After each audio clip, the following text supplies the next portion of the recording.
과학자인 로버트 찰디니는 설득의 심리학이라는 책에서 사람의 마음을 얻는 6가지의 절대 법칙에 대해서 이야기했습니다. 그 6가지는 첫 번째 상호성입니다. 상대로 하여금 빚진 마음을 갖게 하라. 두 번째는 일괄성입니다.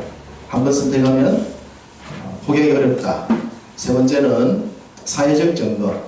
많은 사람들, 다수의 행동이 더 설득력이 쉽게 된다라고 하는 겁니다. 그리고 호감. 잘생긴 사람이 사회생활 하기 더 좋다. 권위. 높은 직책을 갖거나 또 고급 승용차를 타거나 혹은 체격이 크거나 우아한 옷을 입게 되면 상대에게 훨씬 더 쉽게 설득할 수 있다고 하는 겁니다. 그리고 마지막으로 말하는 것이 희귀성입니다. 한정판매, 백화점에 가면 마지막 날 세일 사람이 많이 보인다. 이런 6가지 원칙을 가지고 사회생활할 때 사람들의 마음을 쉽게 얻을 수 있는 원리를 제공했습니다. 살아가면서 상대를 어떻게 설득을 시키느냐에 따라서 자신의 삶이 달라지는데, 그는 이렇게 말합니다. 설득이란 신나는 일이다. 상대방이 내 이야기를 듣고 고개를 끄덕거리고 내 의견에 동감을 표하는 것은 절로 신바람나게 한다. 우리에게 승낙을 끌어냈던 바로 그 설득의 원리를 우리가 터득한다면 불필요한 설득을 당하지 않을 뿐 아니라 필요한 승낙을 쉽게 얻어낼 수 있을 것이다 라고 얘기하면서, 우리가 살아가는 삶에 있어서는 자신이 원하는 걸 갖기 위하여 상대방을 어떻게 쉽게 설득을 시킬 것인가, 그 원리를 제공하고 있습니다. 사실 우리가 살아가면서 모든 면에는 설득이라는 것이 있는 것 같습니다. 인간관계에 있어서, 사업상의 관계에 있어서 설득, 그것이 사람의 관계를 만드는 것이 아닌가 생각합니다.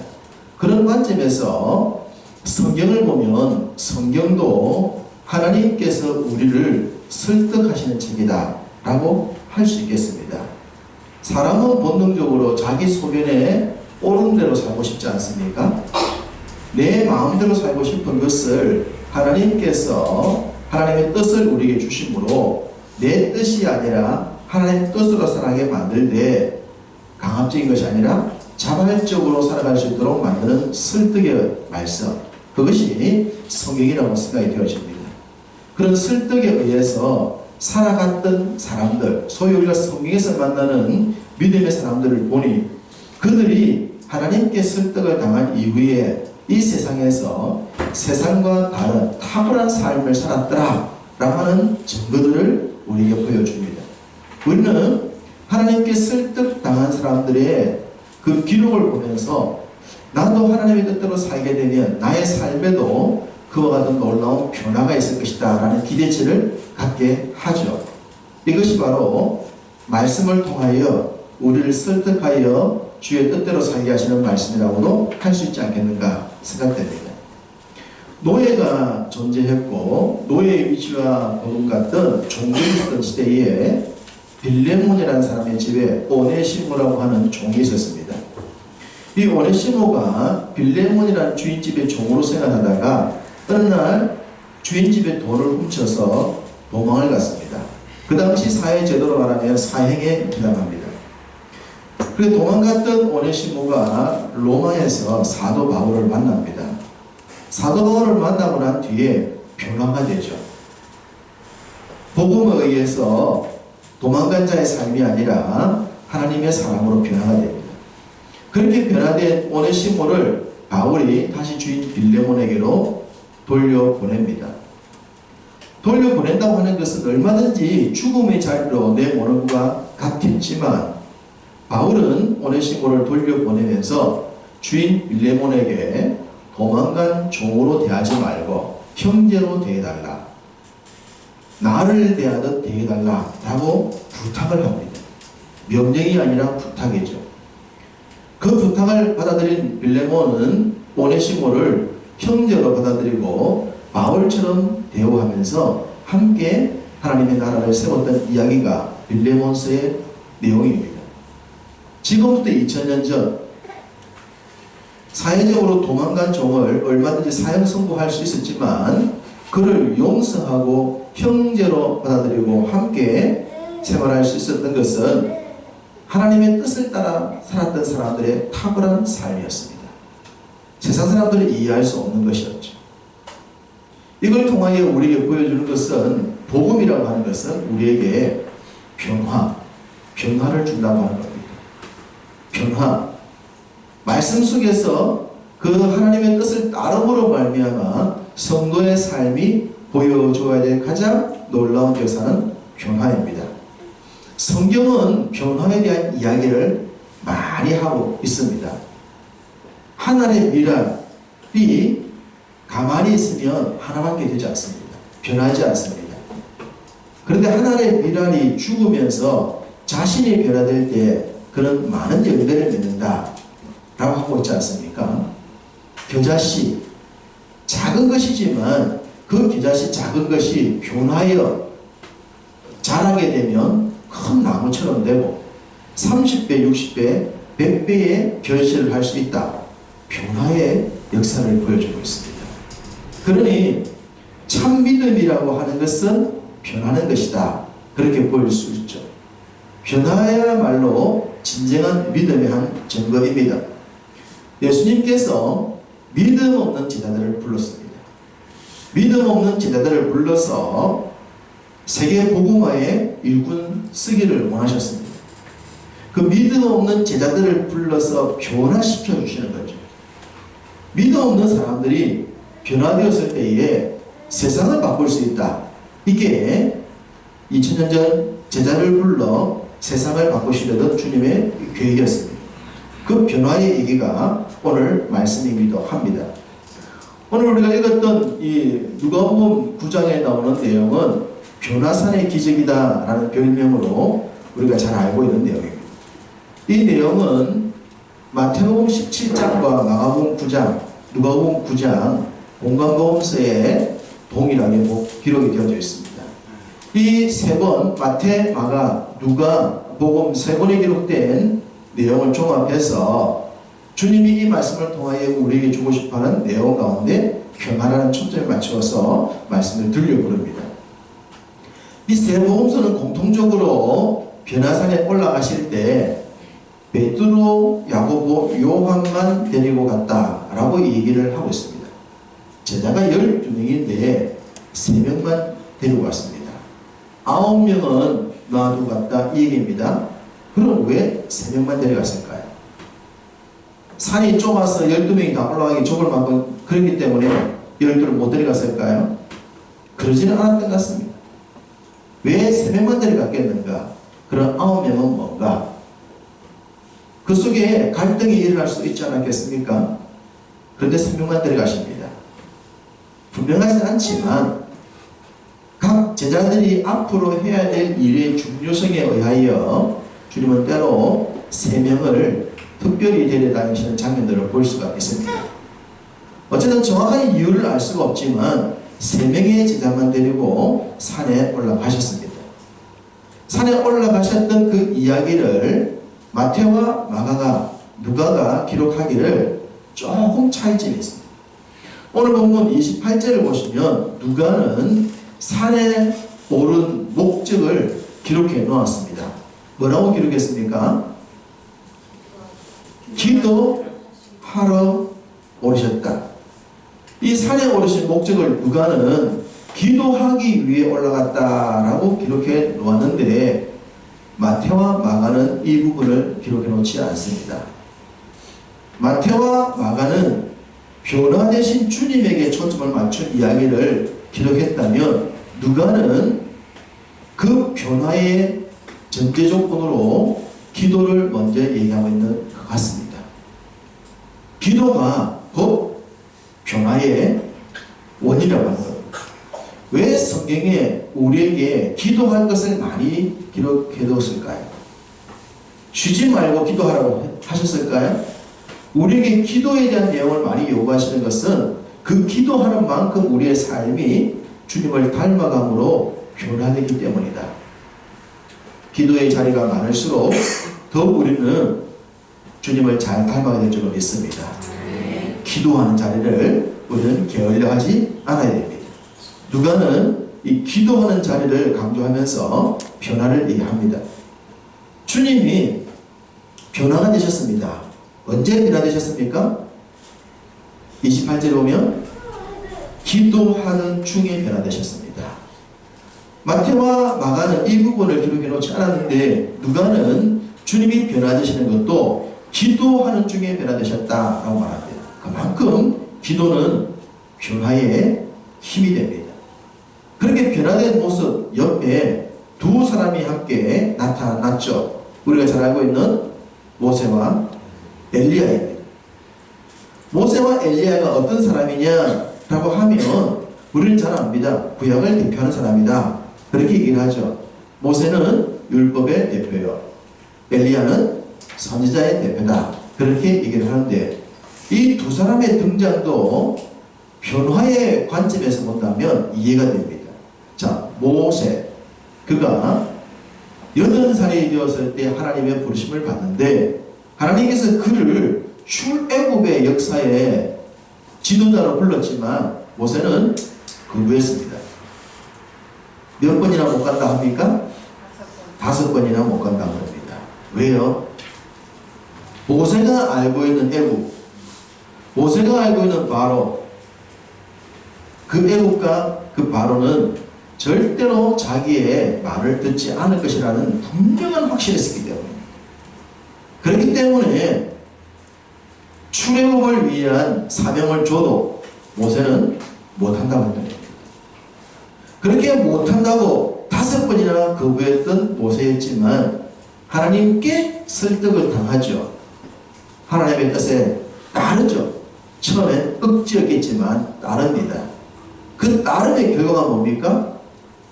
실질적으로 자기 머릿속에는 100% 불가능하게 생각했던 것을 하나님이 완벽하게 바꾸시는 걸 보면서 그가 이스라엘 역사에서 가장 위대한 사람으로 지금까지 칭송을 받고 있지 않습니까? 그러니 믿음으로 살아서 나타난 변화를 보여주는 가장 큰 롤 모델을 뽑으라면 모세라고 할 수 있습니다. 믿지 않았지만 따랐더니 순종했더니 그렇게 엄청난 역사가 있었더라를 보여주는 것이 모세입니다. 엘리야는 어떻습니까? 엘리야는 등장이 그를 열심히 특심한 사람이라고 표현해 놓고 있습니다. 그는 개인적인 열심이 굉장히 특심했습니다. 개인적인 열심이 특심하다는 것은 개인이 무엇인가 열심히 하면 할 수 있다는 의지를 표현하는 거죠. 그러나 그가 바알과 아세라 선지자 850을 물리쳤다 하더라도 이세벨의 말 한마디에 기 가지고 브엘세바로 도망가지 않습니까? 열심히 특심했지만 할 수 없다라고 포기하고 지금 죽는 것이 낫다고 죽음을 선택하는 모습은 자아가 얼마나 강한가를 보여주는 모습입니다. 믿음은 개인적 열심히 특심한 것보다 더 중요한 것은 주의 뜻을 얼마나 바르게 알고 그 뜻에 나를 어떻게 맡기느냐, 이것이 중요한 것인데 열심히 특심이면 무엇인가 할 수 있을 것이라는 개인주의에 의하여 낙망하는 경우가 많습니다. 엘리야는 그렇게 브엘세바로 도망을 가서 죽기를 청하지만 그런 그를 하나님이 또 세미한 음성으로 변화시키시죠. 그리고 죽음을 보지 않고 승천하는 놀라운 은총을 베풀어 줍니다. 변화의 대표적인 사람이라고 할 수 있습니다. 똑같습니다. 주님이 지금 이 산에 오르셔서 변화되시고 모세와 엘리야와 대화를 하시면서 궁극적으로 하고 싶었던 것은 제자들을 바꾸고 싶었던 겁니다. 그 제자들을 변화시켜서 믿음 없는 그들을 변화시켜서 세상을 구원하고 싶으셨던 거죠. 그 일을 위해 그 변화산에 특별히 3명의 제자를 데리고 가셨습니다. 아마 12명이었으면 굉장히 어수선했을 것 같아요. 숫자가 적었기 때문에 집중할 수 있지 않았겠습니까? 그랬던 그 자리에 지금 제자들이 무엇을 하고 있는가? 32절입니다. 32절을 함께 읽겠습니다. 베드로와 및 함께 있는 자들이 깊이 졸다가 온전히 깨어나 예수의 영광과 및 함께 선 두 사람을 보더니, 지금 이 3명의 제자는 뭐 하고 있다라고 합니까? 어떻게 졸았다? 깊이 졸았다. 거의 잤다 수준입니다. 뭐하러 올라갔죠? 기도하러 올라갔는데 제자들은 뭐 하셨다? 깊이 자고 있었다. 예수님이 십자가를 지시기 전에 감난산에 오르십니다. 감난산에 오르셔서 최후의 기도를 하시면서 제자들에게 뭘 하라고 하셨죠? 깨어 기도하라. 그런데 거기서 제자들은 뭐 했습니까? 졸았습니다. 깨어 기도해야 될 장소에서 졸고 있었던 제자들의 모습. 그런 모습이 어떻게 하나님의 일을 할 수가 있겠습니까? 변화되는 모습을 통하여 너희들도 변화되어야 된다, 이 말씀을 주고 있는데 졸고 있으니, 잠들고 있으니 주의 뜻이 무엇인지 어떻게 알 수 있습니까? 여러분의 믿음은 어떻습니까? 깨어 있으십니까? 깨어 있기를 축복합니다. 주의 뜻이 무엇인지, 무엇을 해야 할지 알지 못하는 잠드는 영혼이 되어서는 안 될 것입니다. 이 제자들이 깊이 졸다가 깼습니다. 깨보니 주님의 변화와 함께 나타난 모세와 엘리야가 보였습니다. 그러니까 그들이 깨고 난 뒤에 한 말이 뭡니까? 초막을 치겠다는 얘기 아닙니까? 초막을 치겠다는 얘기인데 자신이 하고 있는 얘기를 자신도 몰랐다고 성경은 얘기합니다. 자신이 말을 하는데 자신의 말이 뭔지 모른다. 이게 이해가 안 되죠. 영적으로 깨어있지 못하면 자신이 하는 말이 무엇인지, 자기가 하는 행동이 무엇인지, 자신이 가는 길이 무엇인지 모르는 거예요. 이게 하나님을 만나지 못하는 인생이에요. 살면서 살아있다는 것을 모르는 자, 실상은 죽은 자로다. 주의 뜻을 깨닫지 못하면 자신이 하고 있는 행동도 말도 알 수가 없습니다. 여기에 초막을 치겠다? 그것은 주님의 뜻이 아닙니다. 주님은 우리가 세상 속에서 세상을 바꾸기를 원하는 사람 되기를 원합니다. 그냥 우리끼리 모여서 좋다, 변화된 우리끼리만 살자, 여기가 좋네가 되어서는 안 된단 말입니다. 그럼 교회는 뭡니까? 교회는 거듭난 사람들만 모인 곳이 아니라 거듭나야 할 사람들도 있는 곳입니다. 불신자들도 들어와야 하는 곳입니다. 그래서 그들이 우리와 함께 있으면서 하나님을 만나고 복음에 의하여 변화되어서 하나님의 사람으로 살아야 하는 것을 보여주는 것이 교회가 되어야 되는데, 거듭난 우리끼리만 좋으니까 우리끼리만 재밌게 지내자 라고 하는 것은 진정한 교회가 되어서는 안 됩니다. 그러니 교회는 때로 시끌벅적한 장소가 될 수 있습니다. 불신자들이, 믿음 없는 사람이 들어와서 그들이 변화되는 장소이니 그게 당연한 것이겠죠.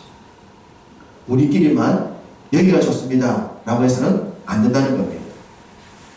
변화산에서 엉뚱한 소리를 하고 있었던 제자들에게 주님이 하늘의 음성을 들려주고 난 뒤에 그 제자들과 함께 이제 내려오십니다.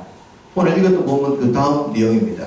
내려왔더니 큰 무리가 주님을 기다리고 있었다라고 얘기를 합니다.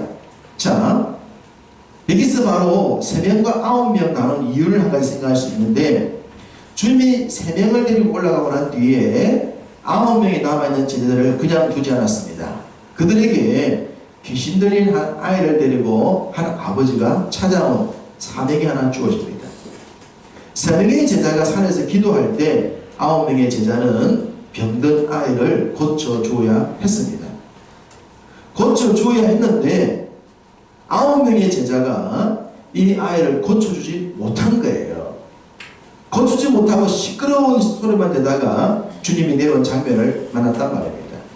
만약 이 9명의 제자에게 아무 일도 없었다면 주님이 내려올 때까지 그 9명이 앉아서 그 이야기를 주고받았겠죠. 주로 무슨 이야기를 했을까요?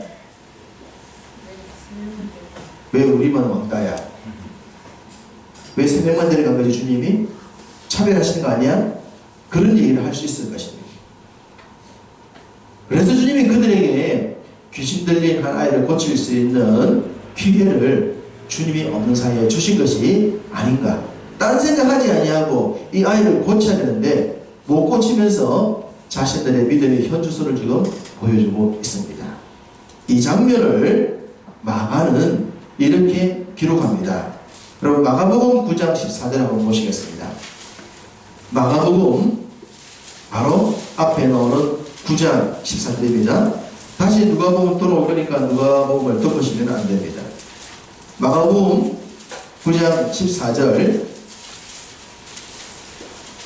이에 그들이 예수님과 3명의 제자겠죠? 그들이 제자들에게 9명의 제자들이겠죠? 와서 보니 큰 무리가 그들을 둘러싸고 세계관과 그들과 더불어 무엇하고 있었다? 변론하고 있었다. 지금 이 9명의 제자들에게는 무슨 사명이 주어졌다고 했습니까? 귀신 들린 한 아이를 고쳐 주어야 될 사명이 있었는데 그 사명은 감당하지 못하고 무엇하고 있었다? 변론하고 있었던 거예요. 왜? 아이를 고쳐주지 못하니까. 똑같습니다. 변화산에서 3명의 제자는 밑에서 기다리는 9명의 제자의 현주소가 똑같습니다. 변화산에서는 졸고 있었고 밑에서는 변론하고 있었습니다. 기도해야 될 장소에서는 졸고 있었고 고쳐줘야 될 장소에서는 변론하고 앉아 있었습니다. 이게 뭡니까? 이게 변화산의 현주소입니다. 제자들의 믿음의 현주소가 그런 했음을 말하고 있습니다. 세상을 변화시키고 죽은 자를 살리고 하나님의 나라를 세워야 할 제자들이 기도할 자리에서는 졸고 있고 역사해야 될 자리는 변론이라 하고 있는 싸움이라 하고 있는 말싸움이라 하고 있는 그 모습의 이야기는 어쩌면 오늘 이 시대에 살아가는 믿음으로 살지 않는 우리의 모습이 아닌가 라고 생각해 볼 수 있습니다. 여러분은 어떻다고 생각하십니까? 여러분 믿음은 어떻다고 생각하십니까?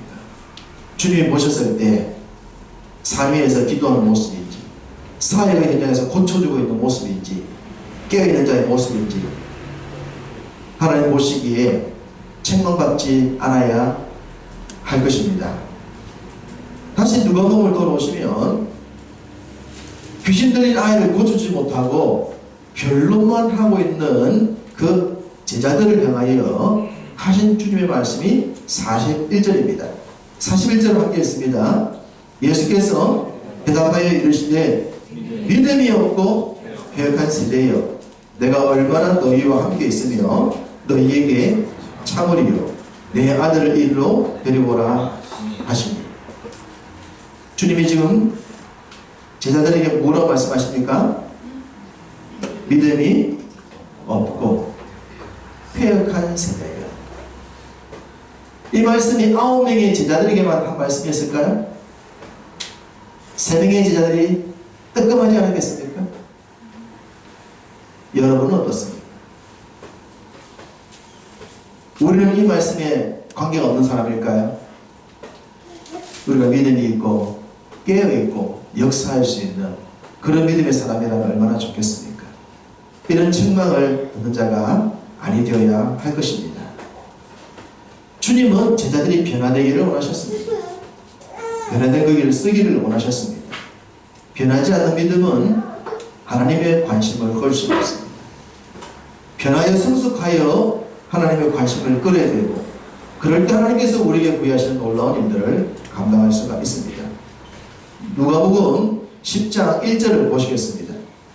누가복음 10장 1절을 보시면 이 일 후에 바로 앞에 있었던 그 일입니다.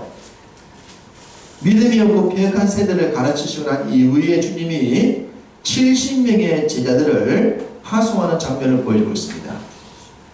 예수님이 3년 반이라는 시간 동안 12명 데리고 훈련시키셨습니다.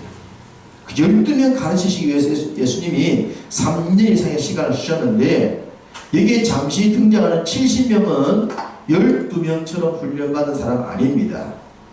그렇지만 주님이 12명 외에 또 어떤 무리들을 훈련을 시키셨는데 그들 중에 70명이 등장합니다. 그 70명을 파송하시는 내용이 나옵니다. 그 70명이 파송을 받고 난 뒤에 사역을 하고 돌아와서 보고한 내용이 17절입니다.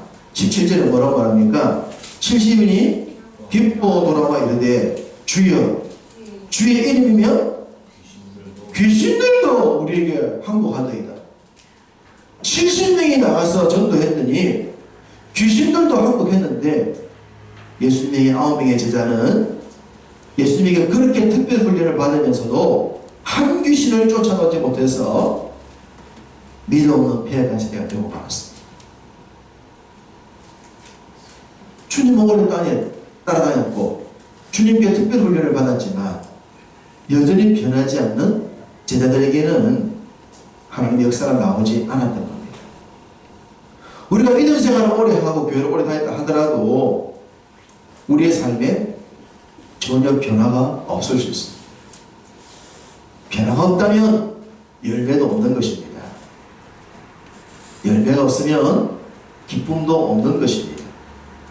농부가 씨앗을 뿌려서 키워서 곡식이나 열매를 거둬야 기쁨이 있지. 뿌려놓았는데 연말에 가도 그대로이면 그 일을 반복하겠습니까? 기쁨이 될 수 있겠습니까? 주님을 죽으려고 따라다녔는데 여전히 믿음이 없고 폐역한 세대라면 어떻게 하나님의 기쁨이 될 수 있겠냐는 말입니다. 주님은 변화산에서 변화된 모습을 보여주셨습니다. 너희들도 변화되어야 한다. 너희들도 변화될 수 있다. 너희가 변화되면 너희를 통하여 놀라운 일이 일어나게 될 것이다. 너희 자신도 변하게 되겠지만 너로 말미암아 너와 함께한 사람들, 세상이 바뀌게 될 것이다. 그래서 우리를 세상 속의 그리스도인으로 주님이 원하시는 것입니다. 주님은 제자들을 통하여 많은 이적을 보여주었습니다. 제자들이 주님을 따라다니면서 기적을 많이 봤죠. 죽은 자가 살아나는 것도 봤고, 병자가 살아나는 것도 봤고, 불치병이 낫는 것도 봤고, 놀라운 일들을 많이 봤습니다. 그러면서 이 제자들이 착각하지 않았나 싶습니다. 주님의 저 능력이 마치 나의 것이냐. 그래서 저 능력을 가지고 있으면 로마도 이길 수 있겠다. 그들의 믿음의 방향이 잘못된 것 같습니다. 주님의 능력을 나의 능력으로 삼아 죽은 자를 살려내고 영혼을 살려내 세상을 구원해야 될 그 뜻이 아니라 엉뚱하게 저런 능력을 가지고 있으면 로마도 이길 수 있겠다 라고 하는 정치적 메시아와 잘못된 신앙관을 가짐으로 말미암아 그들의 영혼은 잠들고 말았습니다. 주의 뜻을 바르게 알지 못했기 때문에 그들의 믿음의 현주소는 여전히 폐역했고 책망의 대상이 되었던 것입니다. 하나님이 왜 우리를 부르셨습니까? 왜 우리가 믿음 생활하고 교회를 다닙니까? 그 뜻을 바르게 알아야 될 줄로 믿습니다. 나를 향한 하나님의 뜻이 무엇인지를 알아. 나를 기대하신 주의 기대가 무엇인지를 알아. 그 기대치를 이루어 드릴 수 있는 삶.